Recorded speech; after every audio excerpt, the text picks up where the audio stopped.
بسم اللہ الرحمن الرحیم۔ آج ہم تفسیر بیضاوی کی روشنی میں بسم اللہ شریف کے جزء فاتحہ ہونے یا نہ ہونے میں ائمہ کے اختلافات اور ان کے اقوال مع دلیل پڑھیں گے انشاءاللہ۔ بہرحال قاضی بیضاوی اپنی تفسیر بیضاوی شریف میں لکھتے ہیں بسم اللہ الرحمن الرحیم من الفاتحہ، کہ بسم اللہ شریف جو ہے وہ سورہ فاتحہ کے جز سے ہے، وہ من کل سورۃ، اور یہ ہر صورت کی جز سے ہے، وعلیہ قراء مکہ والکوفہ والفقہاء وابن المبارک والشافعی۔ بہرحال یہ جو ایک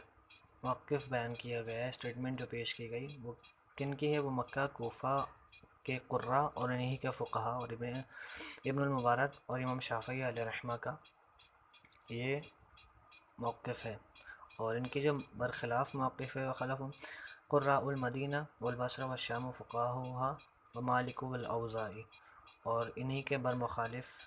یعنی کہ ان کا جو مخالف قول ہے، یعنی کہ یہ فاتحہ کے جز سے نہیں ہے اور ہر صورت کے جز سے بھی نہیں ہے، وہ کس کی اسٹیٹمنٹ ہے؟ وہ ہے مدینہ، بصرہ، شام کے فقہاء اور ان کے قراء اور امام مالک اور امام اوزاعی کا، اور امام صاحب کے نزدیک اس بارے میں کوئی نص نہیں ملتی۔ تو فظنّا، تو یہ گمان کیا انہا لیست من صورت عندہ، یہ گمان کر لیا گیا کہ امام صاحب کے نزدیک جو ہے وہ یہ صورت کے جز سے نہیں ہے، اور جزء فاتحہ کے ہونے، بسم اللہ شریف کے جزء فاتحہ ہونے یا نہ ہونے میں جب محمد بن حسن علیہ رحمت سے سوال کیا گیا تو آپ نے فرمایا فقال ما بین دفعتین کلام اللہ تعالی، کہ جو دو گتوں کے درمیان ہے وہ تمام کا تمام اللہ کا کلام ہے۔ کیونکہ اب اس کے دلائل تو ولنا احادیث کثیرۃ، چونکہ قاضی بیضاوی جو ہیں وہ شافعی مسلک کے ہیں، امام شافعی کے فالوور ہیں، تو وہ ولنا سے اپنی دلیل پیش کریں گے، یعنی کہ امام شافعی کی پیش کریں گے، کیونکہ اکثر کتب میں ولنا سے ہمارے یعنی کہ احناف کا اسٹیٹمنٹ یا پھر دلیل پیش کی جاتی ہے۔ بہرحال یہ شافعی ہیں، اس لیے ولنا کہہ کر امام شافعی کی دلیل پیش کریں گے، تو کہتے ہیں ولنا احادیث کثیرۃ منہا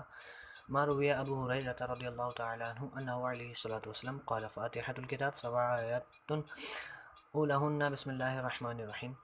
ابو ہریرہ رضی اللہ تعالیٰ عنہ سے جو روایت کی گئی ہے کہ حضور علیہ الصلاۃ والسلام نے فرمایا کہ سورہ فاتحہ یعنی فاتحۃ الکتاب جو ہے وہ 7 آیاتیں ہیں، اور ان میں سے سب سے پہلی آیت بسم اللہ الرحمن الرحیم ہے، اور وقول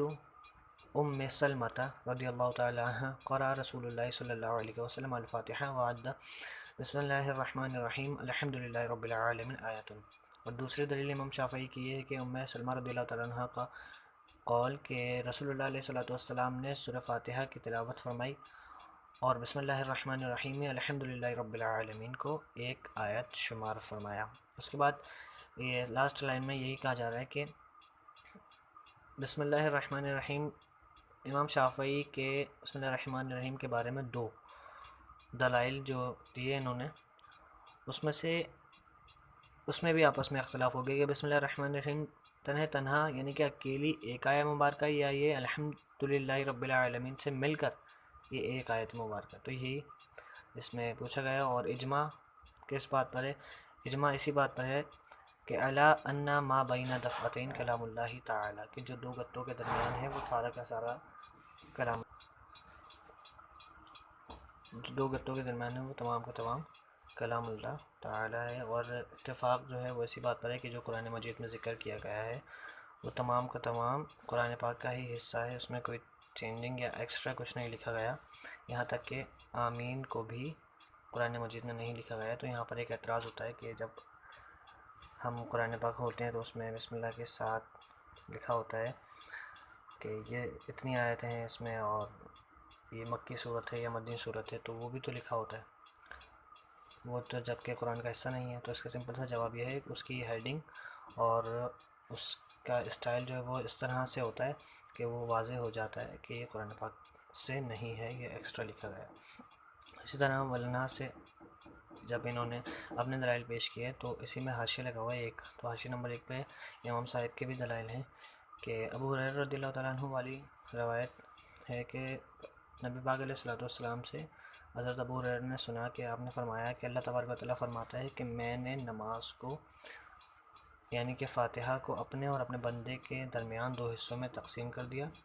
جو میرا بندہ سوال کرتا ہے، یعنی کہ بندہ کہتا ہے کہ الحمدللہ رب العالمین، تو اللہ تبارک و تعالیٰ فرماتا ہے حمیدنی عبدی، کہ میرے بندے نے میری حمد کی۔ اللہ تبارک و تعالیٰ نے فرمایا کہ جب میرا بندہ الحمدللہ رب العالمین کہتا ہے تو میں کہتا ہوں حمیدنی عبدی، کہ میرے بندے نے میری حمد کی۔ تو یہی اس بات پر دلیل ہے کہ الحمدللہ جو ہے وہ اللہ تبارک و تعالیٰ نے جب یہاں سے اسٹارٹ کی حمد سے، تو یہی اس بات پر دلیل ہے کہ تسمیہ جو ہے وہ فاتحہ کے جز سے نہیں ہے، اور اسی بات پر اتفاق ہے۔ بہرحال رہی بات امام شافعی کے دلائل کی، تو یہ جو ابو ہریرہ رضی اللہ تعالیٰ عنہ والی دلیل ہے، یہ اکثر جب ہم دیکھتے ہیں ابو ہریرہ رضی اللہ تعالیٰ عنہ والی اور ام سلمہ رضی اللہ تعالیٰ عنہ والی یہ دو دلیل ہے، تو اکثر جب بھی کوئی اکثر مقررین یا پھر جو بھی بیان کرنے والا یا کچھ وعظ و نصیحت کرنے والا جب بھی کسی بات کو کہتا ہے تو وہ سب سے پہلے بسم اللہ الرحمن الرحیم کو ہی ذکر کرتا ہے۔ تو ہو سکتا ہے کہ نبی پاک علیہ الصلوۃ والسلام جب انہیں یہ بات بتا رہے ہوں کہ یعنی کہ یہ ام سلمہ رضی اللہ تعالیٰ عنہ کا جو قول ہے کہ بسم اللہ الرحمن الرحیم الحمدللہ رب العالمین، کہ جب پیارا آقا علیہ الصلوۃ والسلام نے بتانے کے لیے اسے شروع کیا تو انہوں نے بسم اللہ الرحمن الرحیم پڑھا جس طرح کے ہوتا ہے، اور اس کے بعد پھر سورہ فاتحہ کی تلاوت فرمائی الحمدللہ رب العالمین۔ ایسا بھی ممکن ہے۔ اللہ پاک ہمیں علم دین سیکھنے اور سکھانے کی توفیق عطا فرمائے، اور ہمیں دارین کی سعادتیں عطا فرمائے۔